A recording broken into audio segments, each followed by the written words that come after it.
Ray, welcome to the podcast. So nice to have you on. I've Nice to been be here. an admirer for a while from a distance, getting some words of insight from your world and stories that you just somehow managed to pull people in. It's been refreshingly human throughout this nosedive into sort of Gen AI. But glad to Oh, have you thanks for here. having me. Yeah, Yeah. glad to be here. Appreciate you having me on.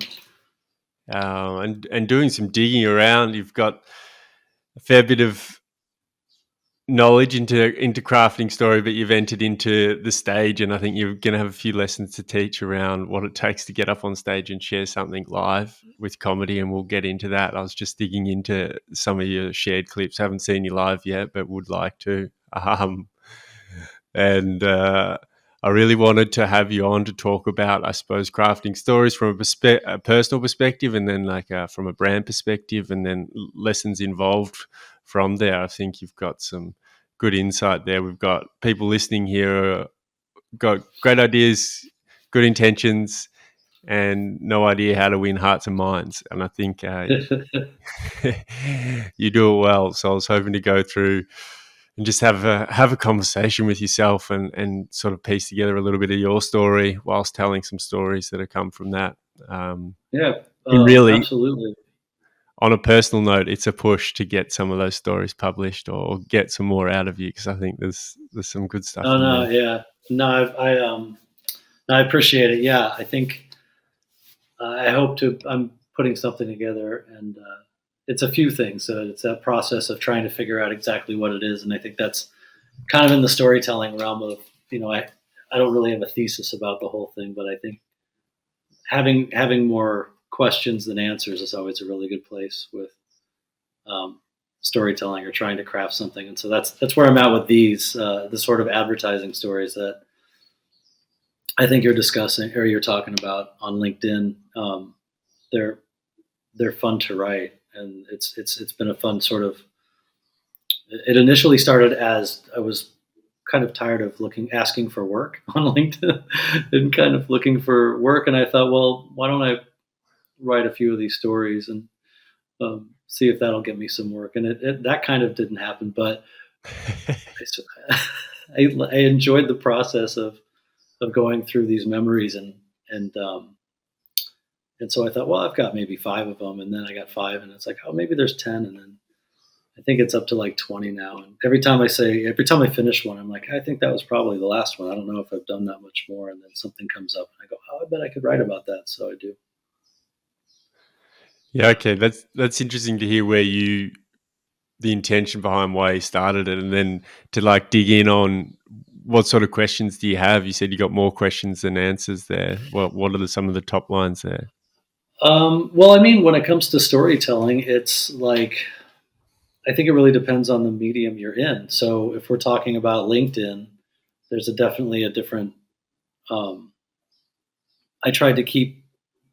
I tried to center it around some business or some piece of work or some project, but you can't just keep it at that. You have to, I think, start mining the other things about your life and what that means and what's happening. So, um, you know, what is the story about? Sometimes when I'm writing it, if I write something, sometimes I know exactly what the thing's going to be about, but many times I'm not really sure where it's going until I start getting going and going, what am I really writing about? What's the point of this thing? And so that being kind of brutally honest about, you'll have a section of something where you go, this is really important. I want to make sure this is in there. And then by the final draft, it's gone. And you're like, this was a whole different thing than when I started. Sort of being open to that exploration process, I think, is really important in the personal aspect of what your story is, because or you can force it too. I think there's so many different ways to do it. I'm not sure if I would even know if there's one way to do it. So, yeah, I think Yeah. having the questions and asking yourself those questions, and then from a business standpoint, maybe in the meetings with clients or with people, you hope that you're in an environment where you're allowed to ask questions. That people are, and for the most part, I've been very lucky about that to say if someone asks a question, you go, oh, that's really good. I never thought of that. Or what about this? Or I don't know is something I really like to hear in a meeting, and I like to say a lot. Is if it means you're comfortable if you can say I don't know. Because there were a few years in the beginning where I thought that was maybe the worst thing you could say, and it just turned out not to be true. Like you really, if you don't know, it's okay to say that. So um, Yeah, couldn't agree more with that I don't know piece. Parenting, it's huge. That I don't know, I think, is a really powerful one for kids, but yeah, uh, definitely in a professional environment, it lets people know that you're comfortable, as you say, who you are and what you've got at the table, and then you're also honest, which is yeah, which is a huge signifier, of how to create or have connection in a relationship moving forward. And same with kids. Like I feel like it's an invitation when you say, "I don't know," to go and find the answer together. It's yeah, That's a really fun one to do, and you get yeah. It's some pretty great. well. It's great because you don't have to also be. I have two two young kids, and my instinct sometimes is to be the guy with the answer, make sure, okay, and then that letting it sit and being like, wow, good question. I don't know. I'm not sure. Let's find out, or let's not find out. Let's make sure we don't. Let's make sure we don't find out. Depending on the situation, I think um, it's pretty fun. And also something that I do with my kids is they'll tell me something that I already do know, Hmm. and they're telling me as if they're giving me that information, and I fight the urge to say, yeah, I already knew that. I go, oh really, and it gives them a sense of, wow, I taught my father something. I taught dad something, like um, that sense of pride is really fun to see in them. So there is some reverse, and I guess there are times when you just you let it go. But yeah, I think uh, yeah, Yeah, I'm sure you've had those instances with clients where you've had to be in that situation too, where we still need to find that out. We still need to figure that out. 100%. I feel like I'm always learning that, and recently doing a job, it was just, and as I progress, it's just learning the. I suppose one of the biggest lessons of late is that you don't. If you see the fix, like you can see the solution to someone's problem, but sometimes in brand work and communication work, half or like 90% of the work is getting client to really understand the work that's needed to get there, and nut that out and work it out and really start to play with some concepts, and really dig into the organization they're spending so much time with, and investigate that. Otherwise the work won't land. But sitting there Yeah, and sitting with the seasoned pro and just realizing that he's got to stick to the process, and jumping to the fix, much like say with kids, is just actually not the best or most effective way to do it, even though you feel like you can see the answer there. It's just sitting it's a with that. really delicate patience, having some patience, and the delicate of the we'll get there. You know, we'll get there, and really believing it, and really believing it, we'll get there because it is. I've had those. I think everyone's had those where you've got the brief and you know exactly what they want to do, but in some of these instances, you felt like, I realized that there's a better place to be, and this is going to be an exploration in trust and responsibility. And I think not being pushy about it is really helpful in those moments. And there are times when I've been successful, and other times when I haven't. I think just Yeah. a Do you have learning a learning process. do you have a story on mind where you weren't successful, and you tried to get to that spot? Not a specific story. I think that it's that feeling in the meeting when you're pushing too much, Hmm. and and there's some discord there. There's something isn't working, and you're trying to figure it out, but um, and there's always more than one person in the room. So sometimes you're part of a team where that's happening, or I've been in a situation where I was just overly confident about something that I shouldn't have been, Um, and those are situations where you just learn and you figure it out. That you and you have it too on the other side because the client, they're it's still business, and if they really believe in that thing or that's the way it's going to be, sometimes you have to accept it. That's the way it's going to be, and, and so we'll figure it out. Yeah. Yeah, 100%. It's the delicate balance, the dancing balance. Like, if you had to strip it all back, what do you feel like is the essence of a good story? And Um, yeah. Again, I'm not trying to be cagey. I think it's subjective. I yep, think for me personally, I think it depends on the medium. I think it depends on the audience. But I guess you're asking me, so I'll tell you. I feel like when someone is in a, I like to see someone in a bit of a pickle. I like to see.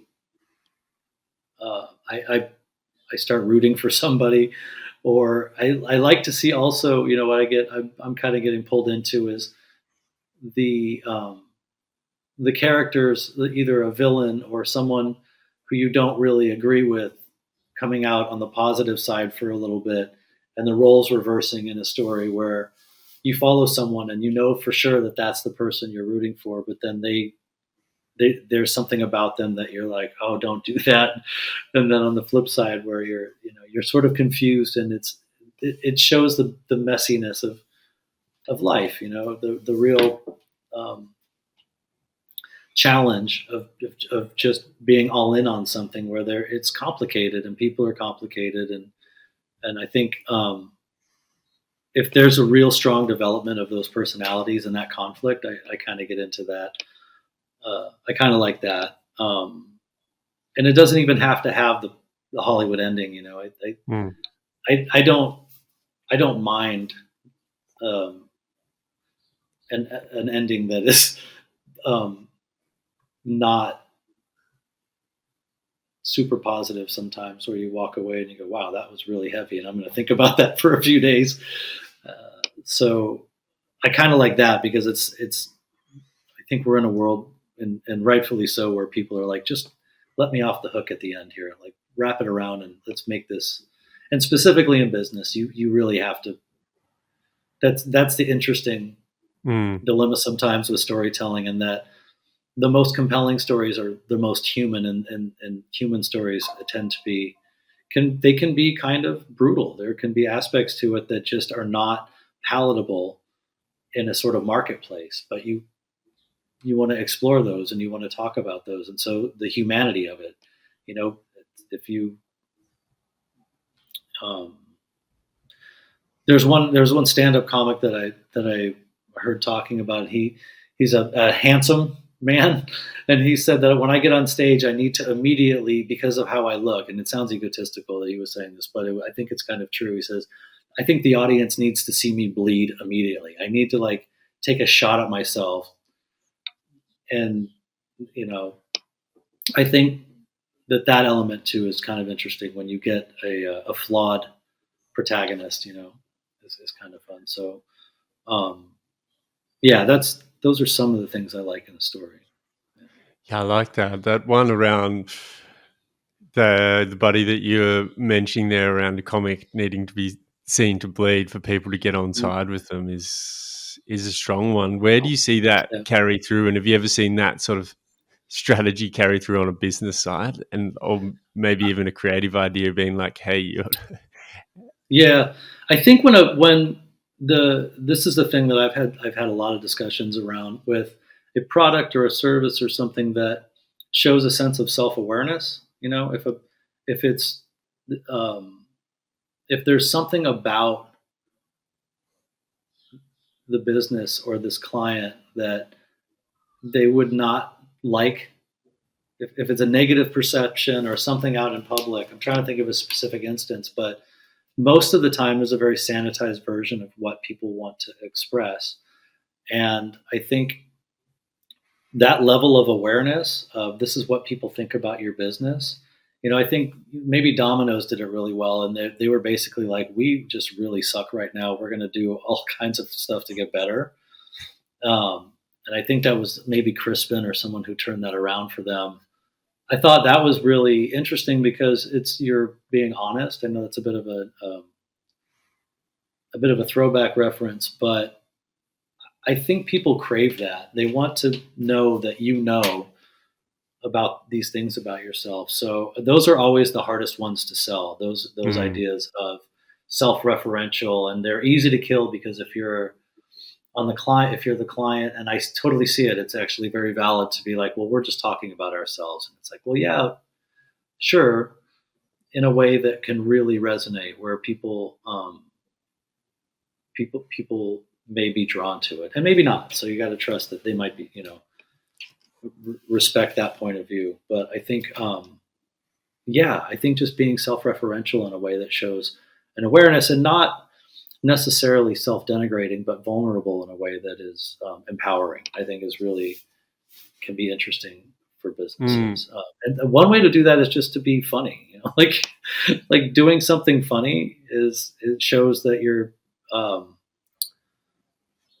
that you're maybe not as serious or taking yourself as seriously, as you feel like you have to. Not everything has to be emotional, and um, even the things that are emotional are a bit challenging mm, because there's a fine line between um, trying to deliver true emotion and either being cringy or maybe trying to take advantage of people's feelings or garner something. So it has to be done delicately sometimes, or all the time. It has to be done delicately, and it's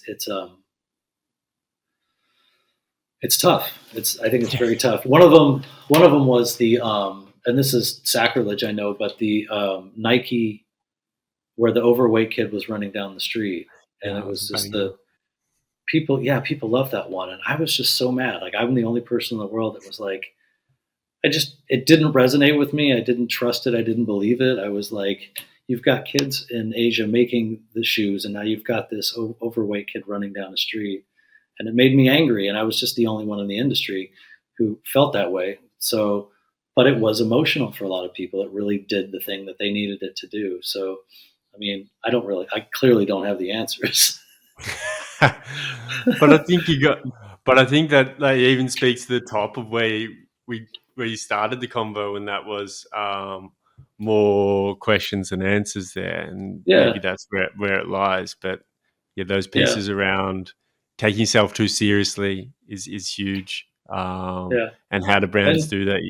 Like how to be approachable, but yeah, it's a fine, once again, a balancing thing, and hard for people to define without going through some sort of fire. It feels like either yeah. brand or personal. Yeah, who's doing it really well right now is, and I know you talked to them, Liquid Death and Andy Pearson. We were actually just on a show, sort of a showcase here in LA a few weeks ago, where he did a presentation, and there were some industry people who did stand up, and I was one of them. And I think the thing that they're doing well is that uh, they don't know. They're like, let's do it. Let's see if it works. Let's find out. Is something that It's good. takes some courage, and it takes going client side and creating your own business to do it at some point. I think um, that that level of exploration is pretty fun, and that's why everyone in the business wants to work for them right now. So, um, and I've I've been somewhat critical of them only in just to be fun, Yeah, mostly because I like that. Um, but I think in the spirit of honesty, and something that stand up has informed for me is not is saying the thing, or talking about the thing that people that maybe you shouldn't be not shouldn't be talking about, but that is potentially like um, not taboo, but people don't want to address. And so I made fun of them for not really being an environmental business. That I don't think that they're really trying to save the planet from plastics. I think it's a nice to have. I think it's a great idea, but it's like cash back on Capital One card. Like it's a good to have and it's a reason to buy, But I've kind of hammered them at this idea that they're environmentalists. But I'm also glad that they're not full blown agency environmental client, because the world doesn't need another whale sculpture made out of ocean plastics. Like, I think that would, kind of know where that work's going to go. But at the same time, it's a net positive what they're doing, and I don't even, to be honest, I don't even think they have to do work. I think they would sell water no matter what. It's just a really good brand. But I think the the work um, is the sort of expression of what they think and who they are, and that's really fun. I think that's really great. So Yeah, I like. it's very punkish, and I think they got a lot of self awareness around, like, as a brand, talking on that, around how they're seen in the market. And from that chat with Andy, what I've found super interesting is just character. And I think you were getting on that, like that transition from brands being maybe pretty opaque to now sort of having to understand that they are a character and they play somewhat, whether it's a Nike feeling like they play a role in someone's life. Like, people are starting to wear and buy products to build identity, for better or worse. It's a bizarre sort of world. Yeah, I mean, people are the products now. So when you have someone that comes out and they're doing they're an influencer, or someone is hired to hold a box of Velveeta cheese. It's a collaboration between that person and a box of cheese, and it's mind blowing. It It doesn't make a is. lot of sense to people, but it's also just where it's at, and so it is. It's a personality. It's a character, and they know they know that character. They know themselves and what they're going to do. But they're also trying things to go, okay, can we do this? Can we do that? And it's that spirit of giving it a shot. It reminds me of, I saw an interview with Frank Zappa from the 70s or something, and he was talking about how the music business, well, he appreciated it more when it was run by these big fat cats who smoked cigars, and because they were more prone to say, I don't know what this music is. Well, let's try it. Let's see what happens. Put it out there and see what happens. And then he was saying that the music got worse once the younger kids and the A&R people came in and said, I know what's cool and I know what's the right thing to do, because there was no risk taking. It was just listening to someone who thought they were plugged into the artistic endeavors, or what the population is going to like, instead of, well, let's explore and find out, maybe there's a whole sound we wouldn't even know about, put it out there and see if someone buys it, which I thought was really fascinating, as a point of That view. that's is and then, like, you put it where we are now, where we find ourselves in, we're always talking into an echo chamber, and how to get that cross sort of, uh like, how do you pull different groups of people together now around a brand, around a conversation, or Yeah, into a conversation? It's a challenge, and maybe yeah. it speaks a little bit to that, where people feel a bit too plugged in, staying in the lane. It Well, because speaks you to want the guarantee, and I think that's the exactly. reason. Like, I've worked with some great strategists, and I've worked, with some not so great strategists, but I think that role is so vital right now, because clients want some sense, they want to be able to sleep at night, and you can't just come back with we think this is a great idea and it may go somewhere. I mean, people really are demanding data points. They're demanding to know what this thing is going to do, and they want they want the answer, and they want it today. And so it's um, the work is much harder, I think, for people to get through something, because first of all, it's just the people who are staff right now are working more and harder, I think, than ever. And I think it's, some of it is economic, um, and they're covering a lot, and you can see that there's not a ton of freelancers going in right now. There's some work, but I think people are working really hard, and it's to answer these sort of unanswerable questions, and to try and really, in good faith, deliver what clients are looking for.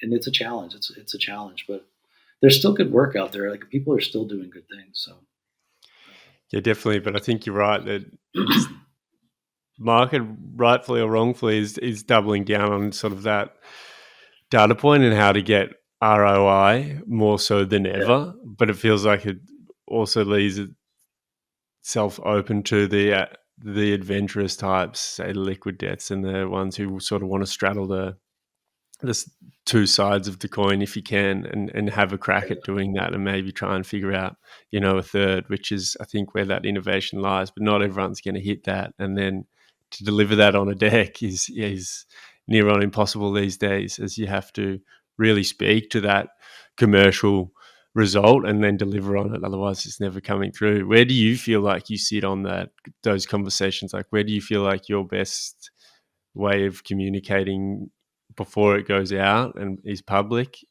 around speaking to the creative process? Are you chatting to the business, or are you chatting to the strategy, or where are you sitting in that?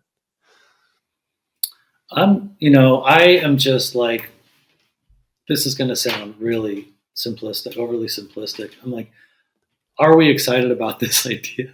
Yeah. Is this just something that, and I'm at this point in my career where I think you go through stages of, just happy to be in the room, then happy to be making something, and then happy, like finding that. But I think I'm like, what is exciting about this? Are we excited about this? This is something we want to make, and um,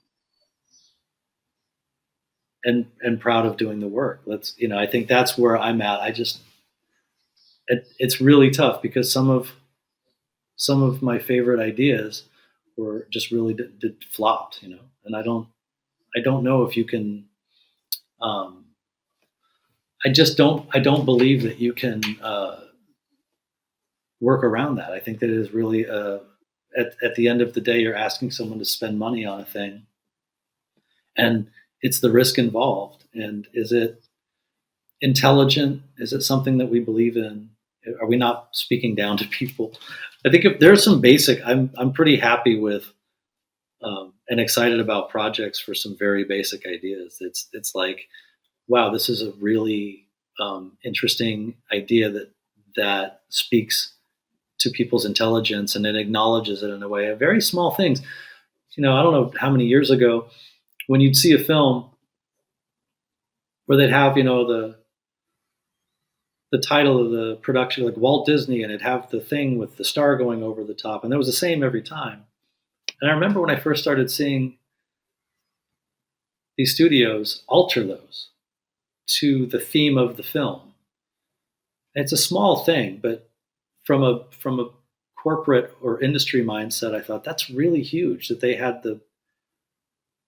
I bet that was brought up for years before they decided to say yes and do that. And that's the kind of small thing those are little victories that I'm just so excited about in in business, to be like, we got them to do that.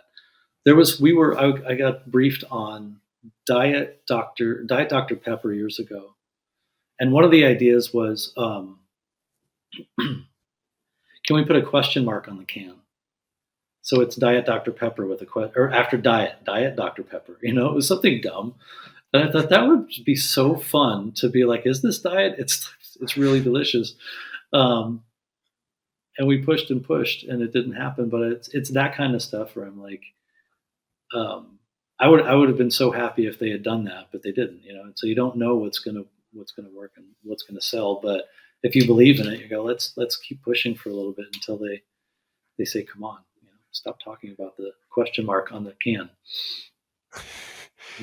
Yeah, the little victories get you excited. I can hear that around pushing the envelope. Yeah. But feel like things are. What's your read on change in the industry? Like we touched on that a little bit, but it feels there's a lot of talk around advertising having to be entertainment coming from Liquid Death Crew and a few others. Like, what's your read on that? And be as cynical as you can.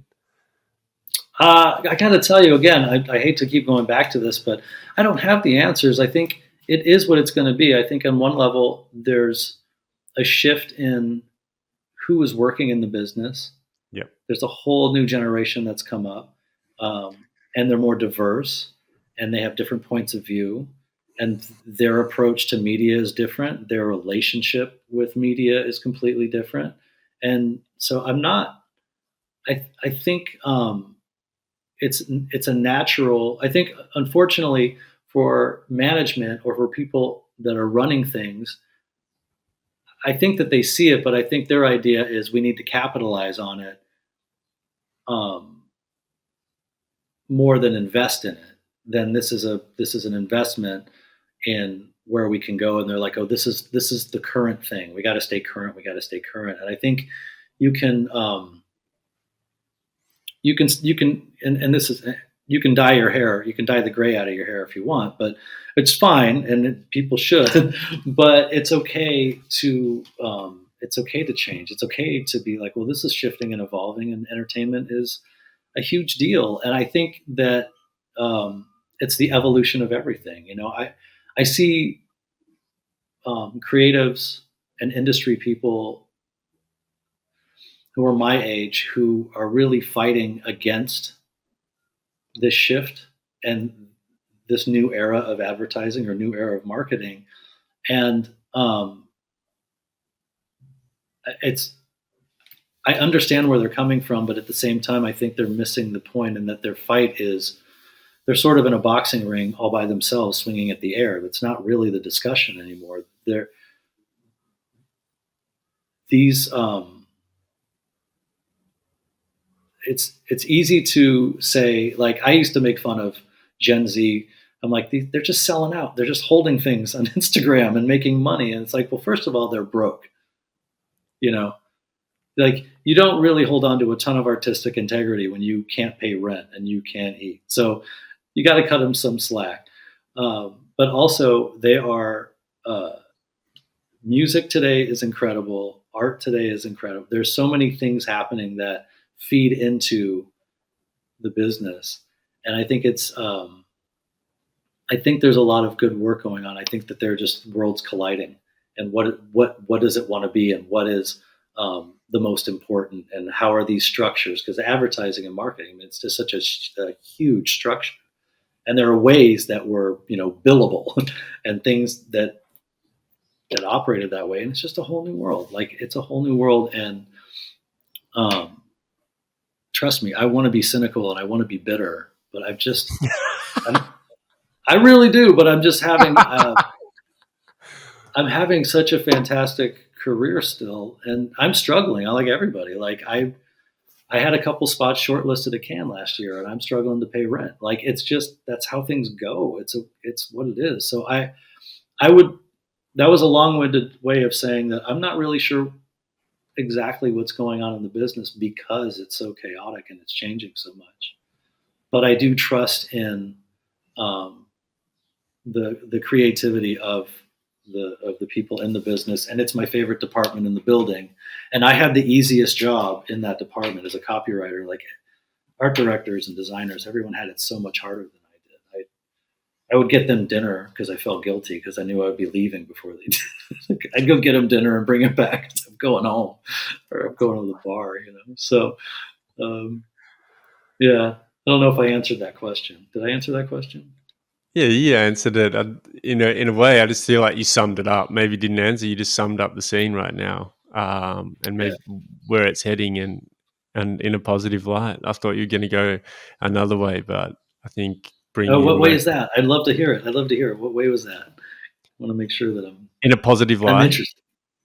Yeah. No. What way? Yeah. That it was positive, or like Well, did I yeah. miss Well, that? the way you summed it up, it sounded like it's sort of defining itself as we speak now. It's easy to point the Yeah. finger at, say, Gen Z and say they're selling out, but they're also incredibly, strapped for opportunity and cash. But then you look at Yeah. music, you look at art, and it's flourishing. And you're right. So there's a huge exposure and gamut of exposure diversity. But if you Yeah. take advertising as it is, or was, it's quite a challenging thing. It's challenged to bill the way it used to bill, and there's new ways of doing things, and advertising sort of changing, or what that is Yeah. is being defined as we speak, and redefined. And you Yeah. found that Absolutely. quite, I don't know. And then it's also just incredibly hard. You said you've got work awarded at Cairns, but then struggling to pay the rent. Like, it's chaotic right now. It's chaos, and you have to be able to ride that. I mean, the old industry model is we need Yeah, look at TikTok. So we want a TikTok we have to make sure that this TikTok blows it. To have a deck for a specific TikTok is crazy to me because you're like, that's the ultimate.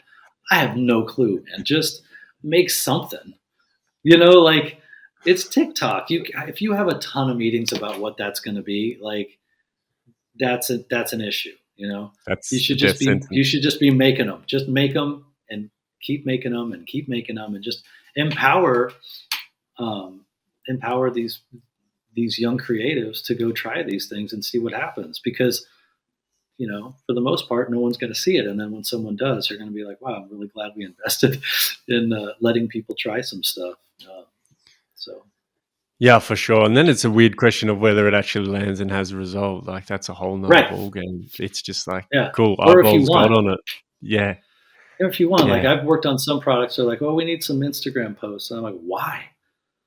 You don't you don't need to be on Instagram, but I've had those moments my whole career where I was, I think it was like 10 years ago, I was in a meeting for Round Table Pizza, and it was a half-hour conversation about the oil drizzle shot on the food wow. shot. And I'm like, yeah. And I'm like, what? How did I get here? What are we talking about? An oil drizzle? But that's been the business. But that's been the funny part too. I'm like, I can't believe they pay me to sit here and listen to them talk about an oil drizzle. But how lucky am I? Yeah, that that's where I think some of your stories cut through around some of that dry observation that comes out in your written work, just around some of the absurdity of it all, and the overthink, which also can be great. It's Yeah. just human creativity is messy, and I think you're a big advocate for that. Greatness falls out of it, but there's also some absurd moments, like looking at the Yeah. I've been drizzle really, for way too long. yeah.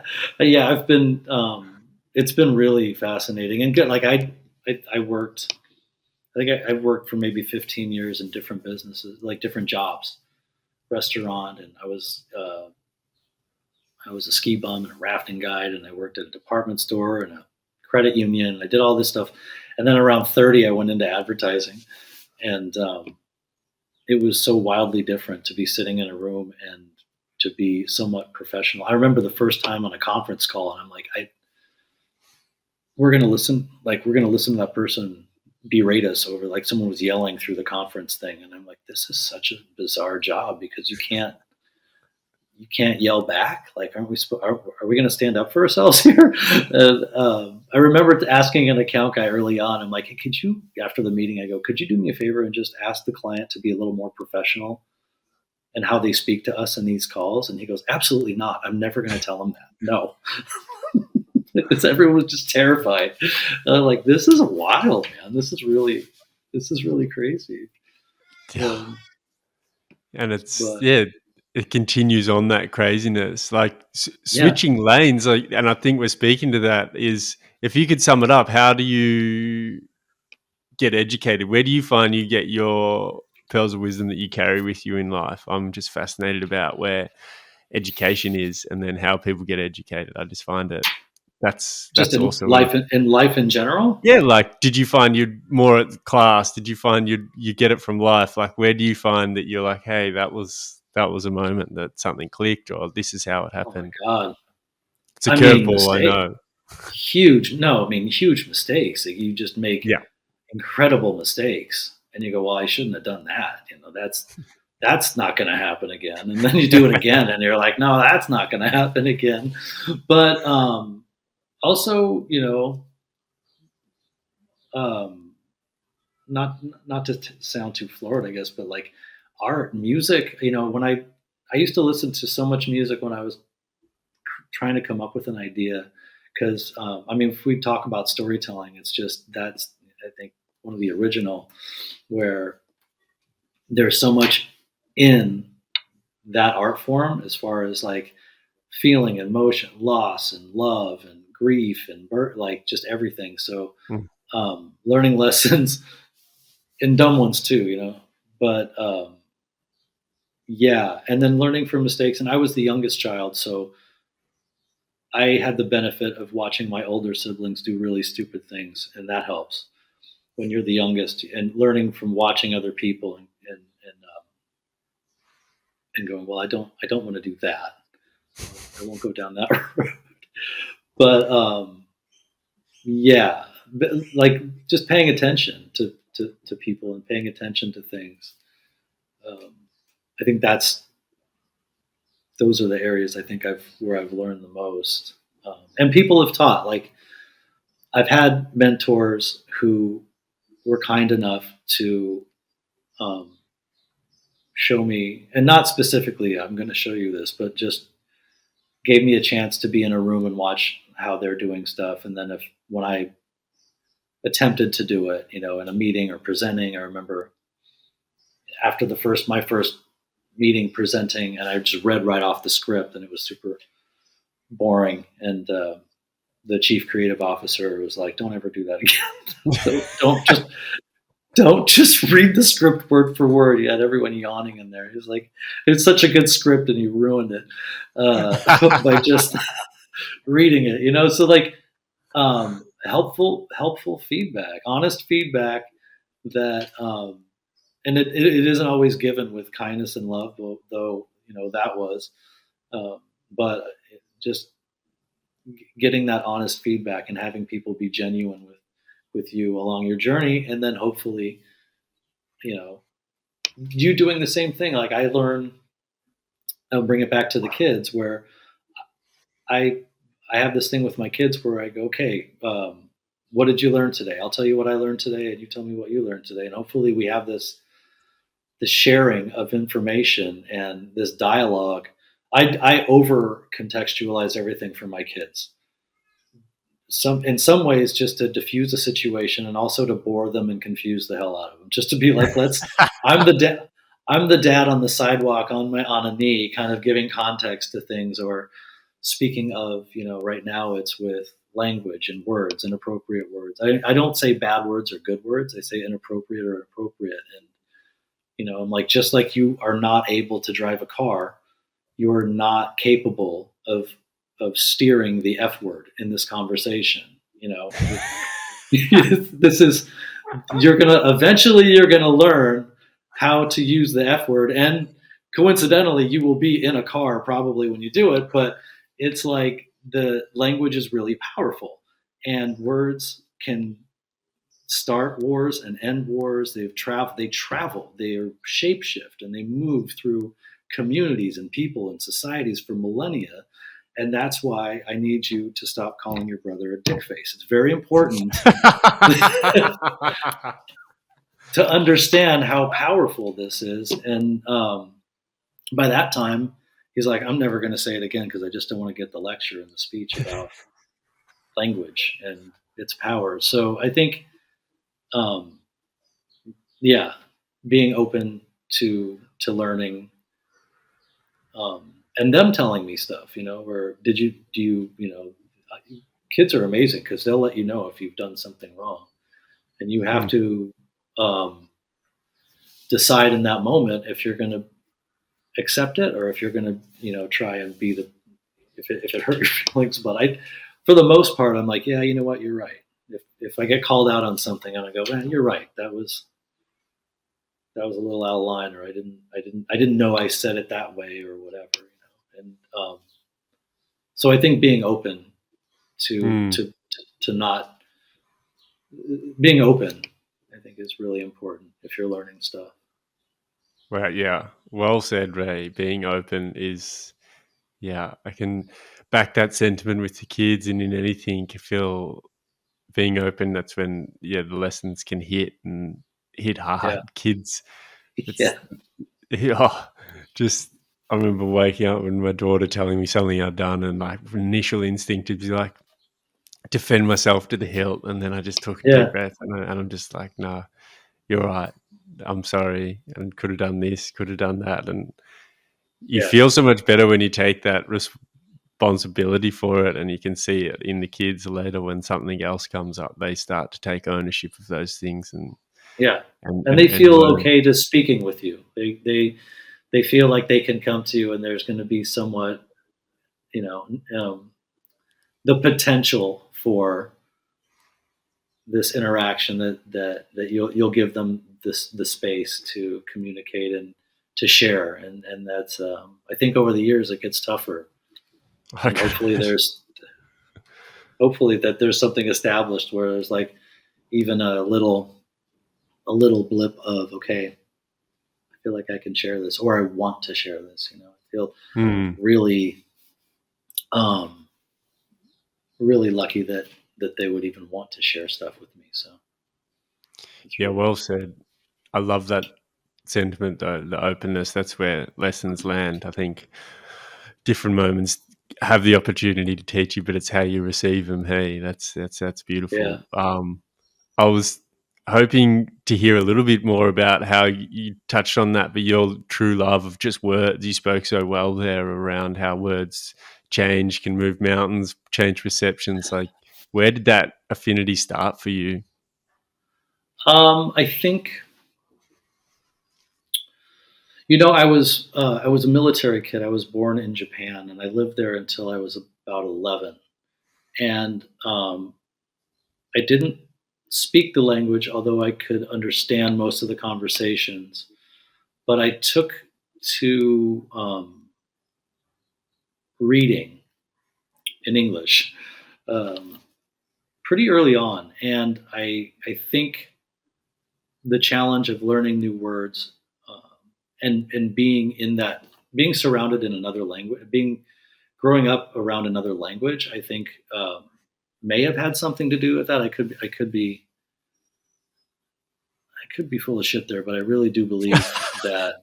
I mean, I just want to be honest because I don't know if that had the effect, but I started at an early age really enjoying reading and reading stories, and that became a thing that I felt. I moved around a lot after that, every couple of years after that, and it was a pretty chaotic childhood, and it was a very difficult childhood in some ways.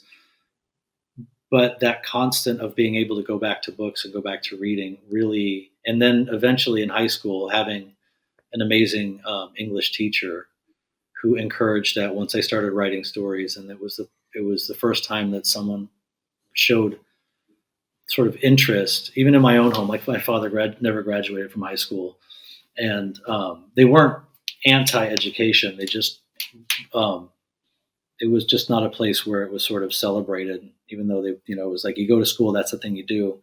But academics were not a huge discussion in my house, and so to have an English teacher sort of take interest and pull me aside and go, "Hey, I really enjoyed your story." And she wrote on one of my papers. She said, "You you can be you might become an author if you don't end up in jail." I think was what she wrote on the thing. I Really? was like, yeah, and it was like I had a particularly difficult. Um, I was a lot of trouble as a teenager in high school and stuff. So I think it was one of those areas where um, it was nice for someone to pull me aside and say, "Hey, this is something you should focus on instead of getting in trouble all the time." And so, and then I ended up. So that's kind of maybe where that came into just enjoying that. And then through stand up, I mean, I have to say that I'm definitely not the first person who said words are important, and maybe the most famously as far as stand up goes, George Carlin has a whole his first half of his whole career was on, and his whole career actually, he really spoke about how important words were to him. I don't call them my little babies the way he did. I don't call them they're my children, but that was his whole thing. I think it kind of went a little too far there, but it does it changing a word in a joke or saying something a little bit differently. You can see how it affects what you're saying in the moment. Like it is the focus group, and that's kind of the reason I got into it, is because I was writing and writing and writing and not producing as much one particular year. And I'm like, I just want to know if this is funny. I want to get on stage and have this adrenaline rush and see if this works. Um, and that kind of pulled me in. So, but yeah, and I had a couple professors too. I ended up going to college, not right after high school, but later on. And a couple of professors. I went and got a literature degree, and a couple of professors were very encouraging in um, in that. Yeah. Hmm. So Um, studying, and yeah. So the words, and and they're important in business too, I guess, but it's much harder there because there's only a select few you can use. Really, when it comes down to it, the words on the brief are the words that are going to be in the thing, and you kind of know how that's going to work out. So you try to find um, a more interesting articulation of what is being said, but sometimes you just say what they're saying. Sometimes you just lean right into it and go, let's just say that. That's what they want to say. Let's do that in the most interesting way instead of mess with the words. Let's keep the words, you know. yeah, as is, and play around the edges there. There's there's a lot in there, but it'd be a shame to let you go and not talk about sort of where AI sits in your perspective and as a copywriter and words and how it's sort of mashing that space up a tremendous amount. Like, what's your read on that and where it's heading? Well, I mean, I think this is the biggest question mark, really. This is the biggest I don't know because um, I don't know if the world is going to need copywriters down the road. I think if there are jobs in 10 years, they're just jobs that have not even been invented yet that my kids are going to be open to. So there's a whole world that's really tough to even imagine. I think right now a lot of people are relying on it, and that you're a copy prompter, maybe. I'm not sure. So I think just ideas in general are going to be the sort of organic farmers market. Like you're gonna get your groceries at a grocery store, or you're gonna go to the farmers market. It's going to be niche to have someone sit and write something for you, but um, I think the question might be too big to answer. I Hmm. really want to run and hide. I want to run and hide from AI, and I also understand why it's being used. But I'm of the mind that even social media is. I think we're going to be looking at that in 10 years in a way. It's like it's like smoking cigarettes on an airplane. I think that I was born in the '70s, and it's just what people did. And you look back and go, I can't believe that's what people did. And I think it's an opiate, um, a bit of an opiate, which is good if you've got a kidney stone and you need pain relief. But I think in everyday practice, the scrolling is just a hallucination that you're sort of diving into.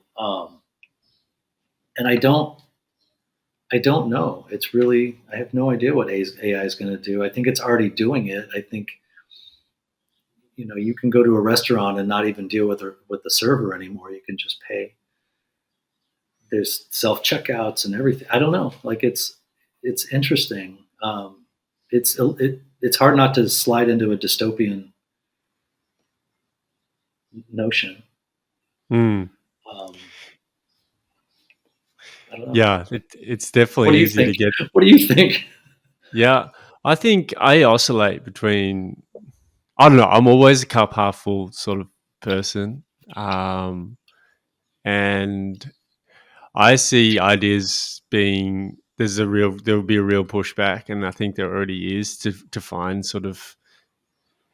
I think AI will play a part, but to have sort of genuine ideas and genuine voice there, I think people are craving that more so than ever. There's the productivity push around business speak of like, let's get more productive and how to do that, what that actually means. I think sometimes can get lost, but also has a role to play. So I feel like we're in a strange spot there where it's like AI products are here to solve our productivity issue, whatever that may be. And it helps people push that up the line to be like, hey, can we have budget for X? It's going to help our productivity.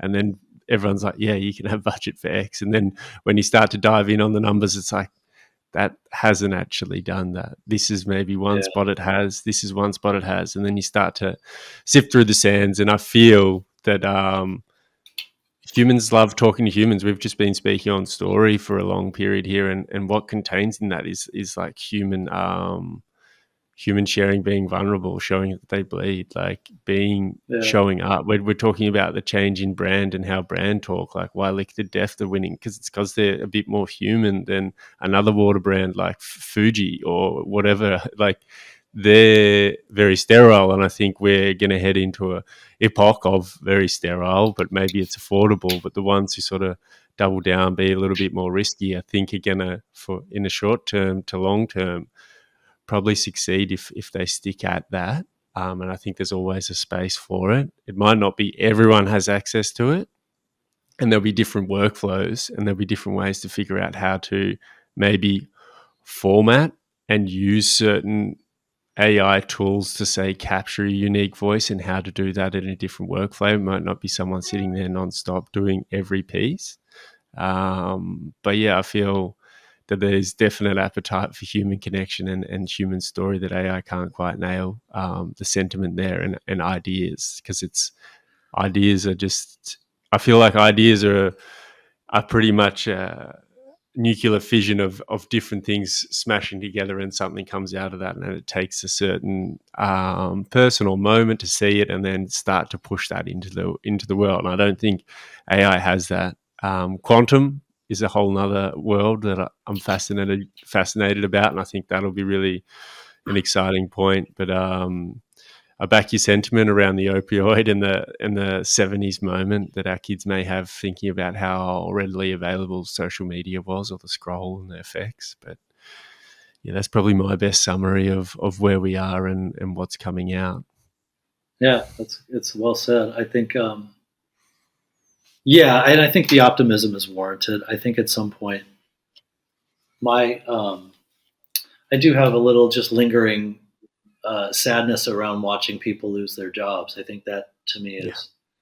is frustrating. It's for the idea of profit, because I like to think of businesses and owners showing up saying, "Oh, we want to employ people. We really value the idea of someone being able to work." But on the flip side, maybe there's people that are like, "I didn't want that job anyway. I didn't want that job. Let the computer do it, and find a better way to exist." If it's these things do tend to balance out.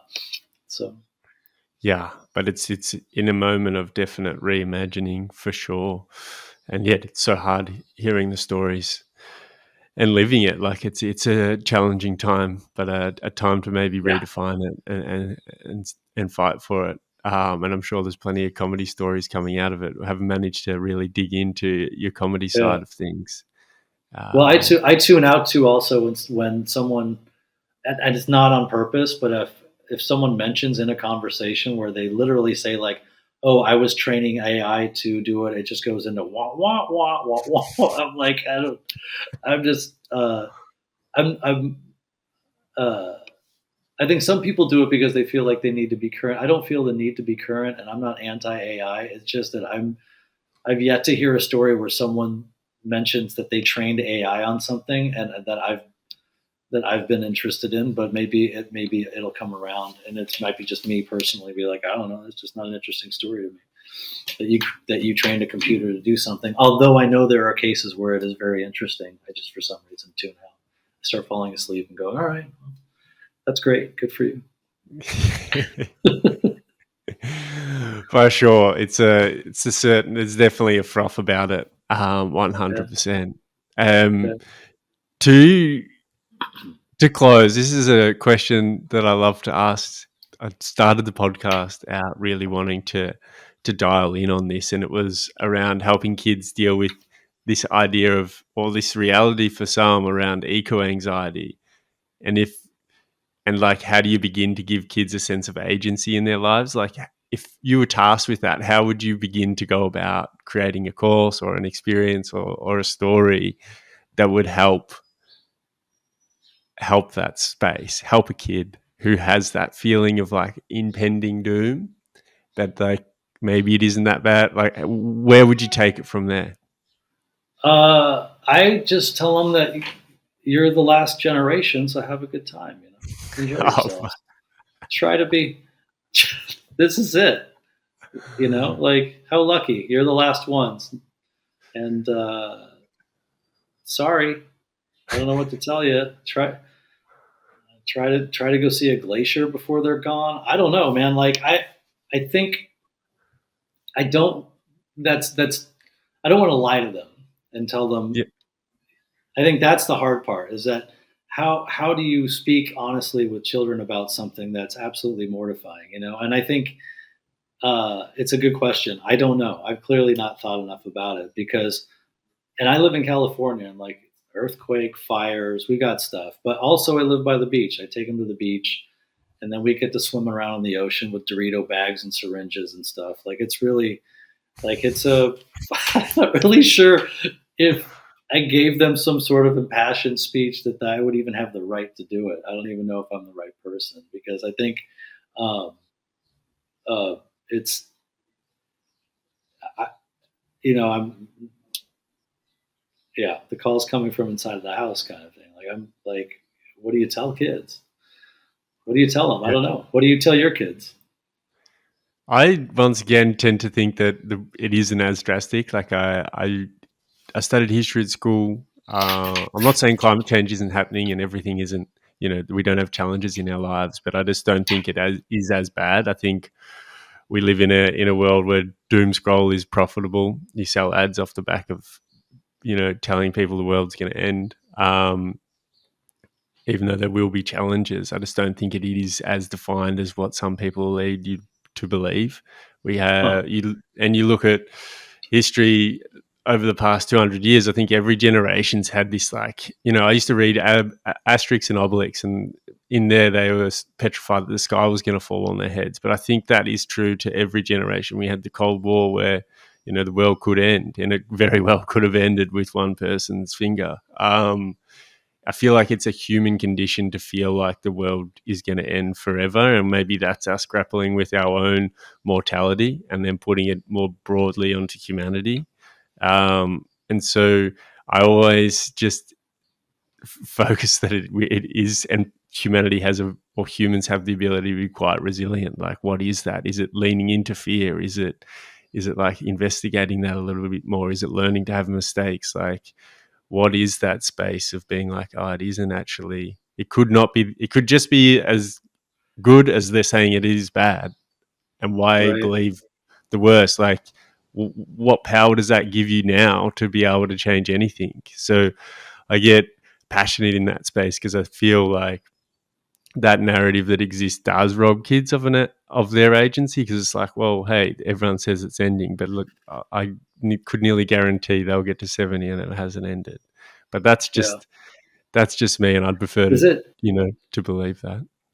is it I guess my question is this is genuine, like I'm not sure, are those discussions happening? Is that information coming from, is that a full community, or are you in your own discourse community? Do you feel like the eco anxiety or the pushing of that narrative is everyone's got it, or is it, because I know specifically in this country there um, are swaths of the states, of parts of it where people are that don't even think twice about it. Like I have family that don't recycle. They don't give a shit. They're like, it don't nothing is. They're not worried about nothing. You know what I Yeah, mean? Like they don't sweat it. Their kids are not sweating any sort of environmental stressors at all. So I don't yeah. know if it's a community or in where you're at, or where if it's I happening a think lot. it's a great question, Ray, and I reckon it's more dig into it. It's definitely a certain sect of like community. It's probably skewing towards more liberal education here in Oz, or like around. Like, there's some studies that are coming out. So kids around, it's really 14 all the way up to 20, like early 20s, that are feeling it, because they're sort of Okay. starting to do their own research, their own reading, and looking at some numbers and dialing in on that. But it's not all kids. A lot of kids are, got their own kids worry around different different concerns, who they're going to partner with, Yeah. who's taking them to the prom, who's doing this. But I just find it an area that I think that discourse, whether you're a well-meaning citizen or not, it's just like, what is that conversation actually, helping, and how can it be, better there? Because I feel like there are people who are picking up that baton, being like, oh, what is the state of the world?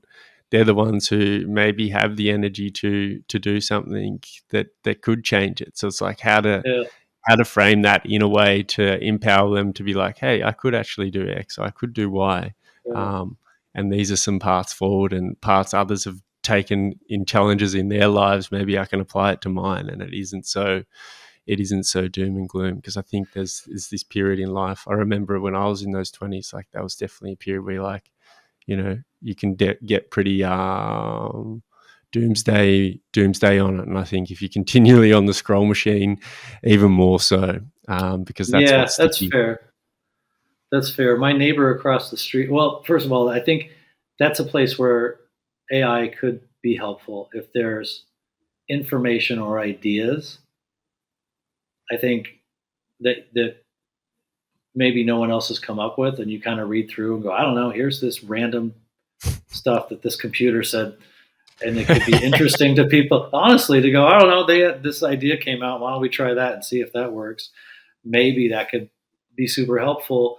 But Yeah, I the like that. the doomsday thing is for real. My neighbor across the way here, he works for NASA and he tracks asteroids, and so he'll do presentations on the garage door and the driveway for the neighborhood, just about Really? how close, yeah, just how close that we've come to death throughout the history of time, and Wow.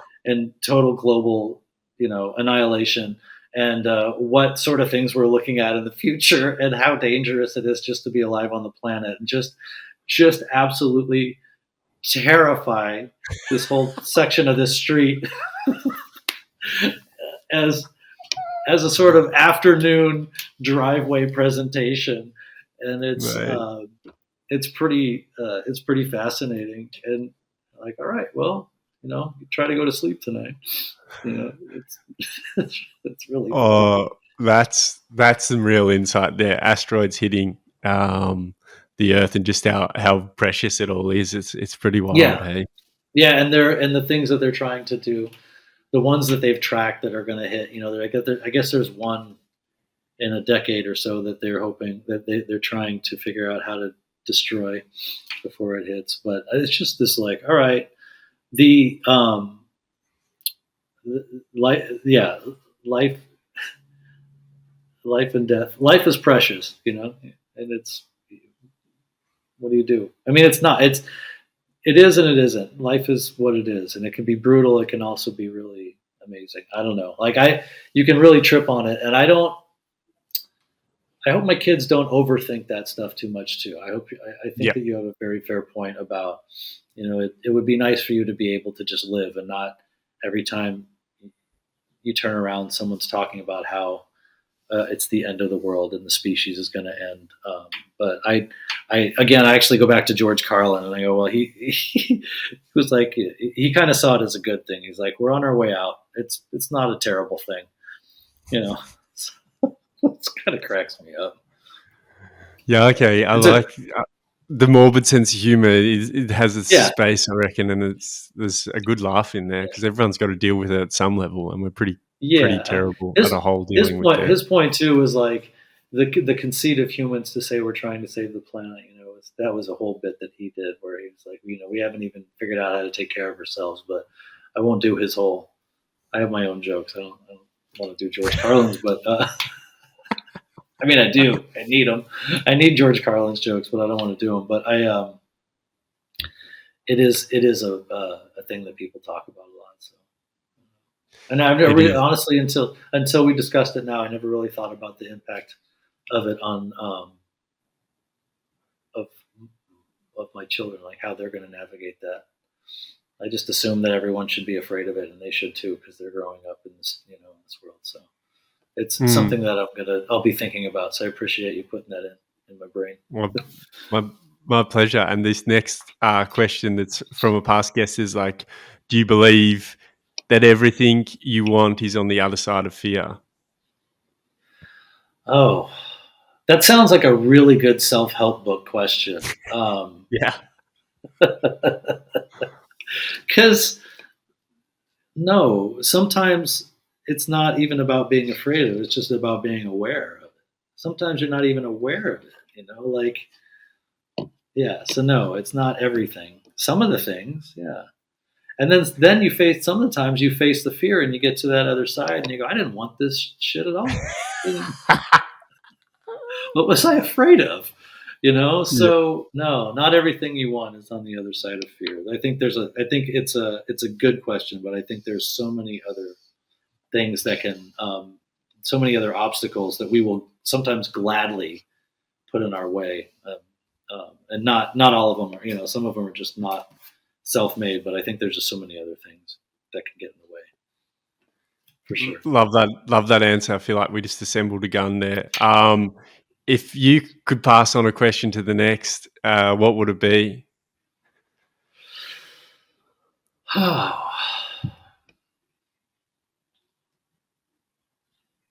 If I could pass on, do I know who the person is or no? No, it doesn't matter who the person is. No. Um, I don't have any really smart questions. I guess, Dumb one could be good. yeah. Can you afford to be strange? Is it something you can afford to be? I like that. Because I That's a think good question. that's something that I ask myself these days. So I'm like, if I'm going to ask myself, I guess I can ask someone else. Mm. I am am I I've spent 20 years writing for money, and writing for myself has been a real eye opener. And I think not sort of addressing, am I writing for an audience or am I writing for am I telling jokes so that people, because I know people are going to laugh at them, or am I writing material and telling things that I really feel like I want to say? And is that something that I can afford to do? Um, and not just financially, emotionally and otherwise. I think Mm. so. It might be clunky the way that I expressed it, but I think, um, and if I keep rambling about it, it'll get to is everything that you want on the other side of fear. So I don't want to speak too long. I don't want to work my way back into being completely full of it. But I think, you know, yeah, I'm not even sure if the question makes sense, but I'm going to stick to it because I don't have another Yeah, I think there's some sense to be made in that. Ray Connolly, it's been an absolute pleasure, mate. Thanks for being so honest and open with where you're at and